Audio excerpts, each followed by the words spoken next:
குழந்தைகள்லேருந்து வயதான வரைக்கும் ஆண்கள், பெண்கள், குழந்தை நிறைய பேருக்கு மலச்சிக்கல் சர்வசாதாரணமாயிற்று. இந்த மைதா உணவுகள், ரவை உணவுகள், பரோட்டா நிறைய உணவுகள் எடுத்து எடுத்து இந்த மலச்சிக்கல் ஒரு சாதாரண ஒரு சின்ன தலைவலி மாரி ஆயிப்போச்சு.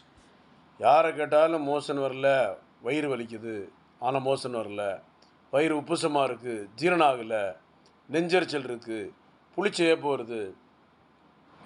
அதிகமாக அசைவ உணவுகள் எடுப்பதனாலும், எண்ணெய் பலகாரம் எடுப்பதனாலும், போண்டா, பஜ்ஜி, அடுத்தால வடை, மிச்சர் இந்த மாதிரி அதிக எண்ணெய் உணவுகள் கடைகளில் நிறைய சாப்பிட்றதுனால கண்ட நேரத்துக்கும் சாப்பிட்டா கூட அது ஒரு ஜீரணம் ஆகாமல் போயிடும். டைம் மாறி மாறி காலையில் இப்போ 8 மணினா 10 மணி, மத்தியானம் 2 மணினா 4 மணி, நைட்டு 8 மணினா நைட்டு 10 மணி. டைம் கடந்து சாப்பிடும்போது ஹைப்பர் அசிடிட்டி ஆகும். சாப்பாடு ஜீரணம், அந்த ஜீரண சக்திகளை இழக்க வேண்டிய சூழ்நிலை ஏற்படும். லிவருடைய பிரச்சனை, ஃபேட்டி லிவர் ஏற்படும். அதனால் ஜீரணம் ஆகாமல் அஜீரணமாகி அந்த உள்ளுக்குள்ள உணவுகள் தங்கப்பட்டு அது பாய்சனாக மாறும்.